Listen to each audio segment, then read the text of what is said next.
Hold my hand inside your hands. So we will take the chapter in more detail part on, verse by verse, and we will go through the most important parts together in the next few video clips.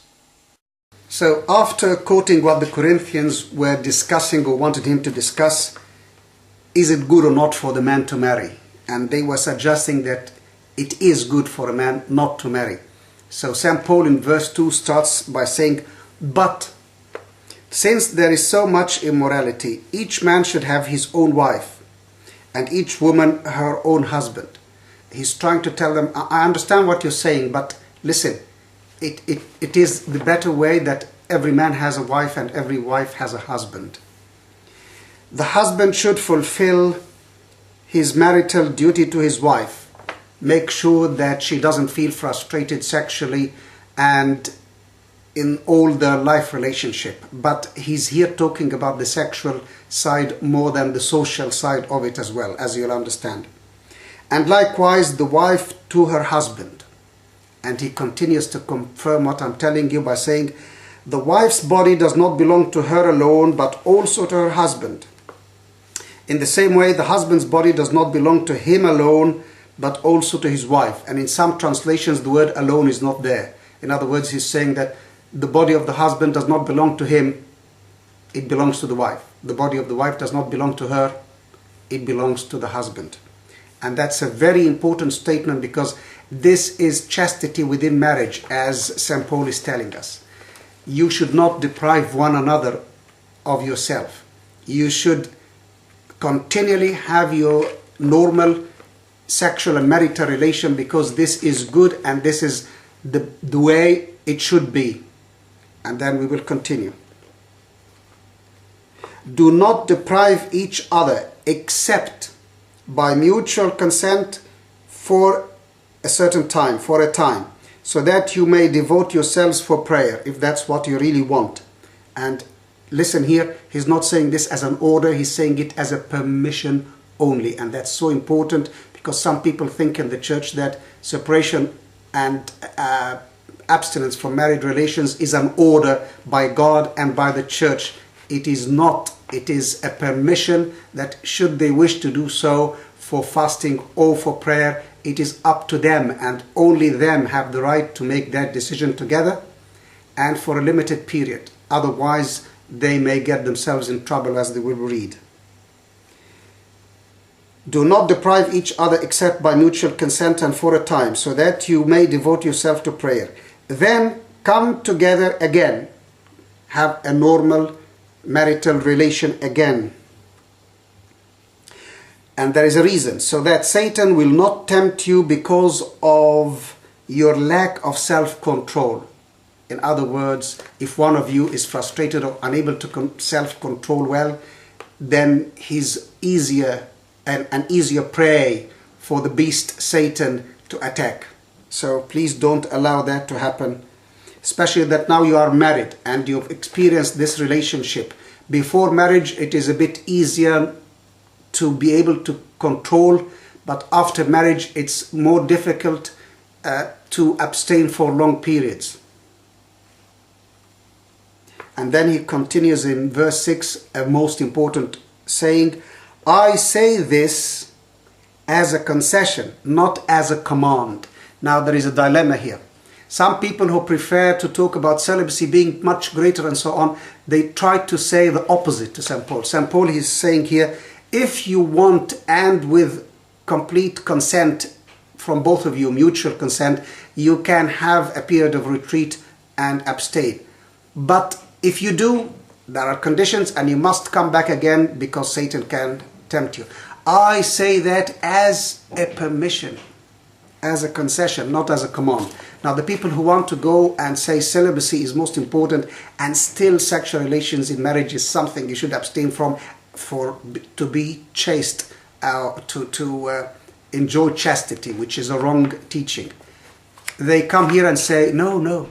What St. Paul was saying is the permission was to have sexual relations. But if there is anything that is best, it is the celibacy or the abstention from sex. As you can see, if you read it carefully here, such an interpretation is a corrupt interpretation, because what he says as a permission is the retreat, not the sexual normal relation which he discusses in the previous verses from the beginning until now. So that is a very important part to be read properly. Otherwise, and it has been in the history of the church, and still there are those who read it in a twisted and a distorted manner, and I believe we should be careful and read it in the proper way as biblical scholars tell us, and as the words follow in sequence to give the logic of what he's talking about. And then he starts to talk now about celibacy if you want to be celibate. And he's trying to tell them, listen, if you want to be celibate as I am, fine, fair enough.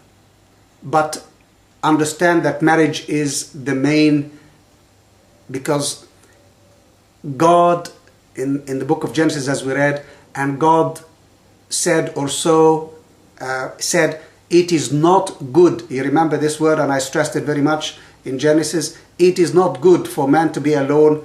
Therefore, he created Eve, or he created the sexual differentiation in the human being, because God said so. It is not good for a man or for a woman to be alone.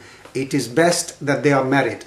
But there are concessions for celibacy, which is equal to marriage, as I said before, but to those to whom it has been granted or given that ability to live as a celibate.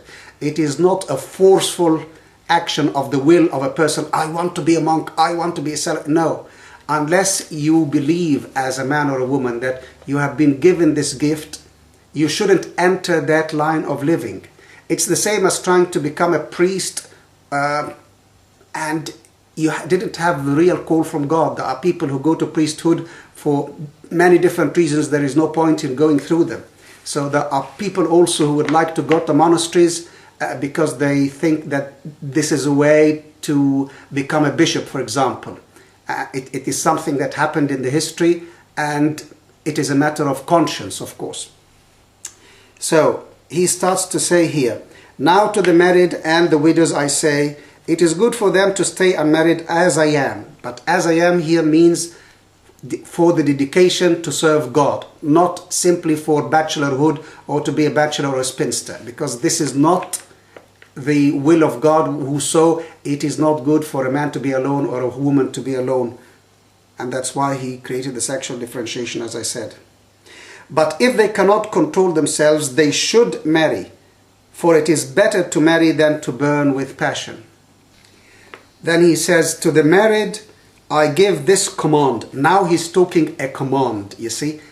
The concession first was relating to the retreat. Now he's talking about the command.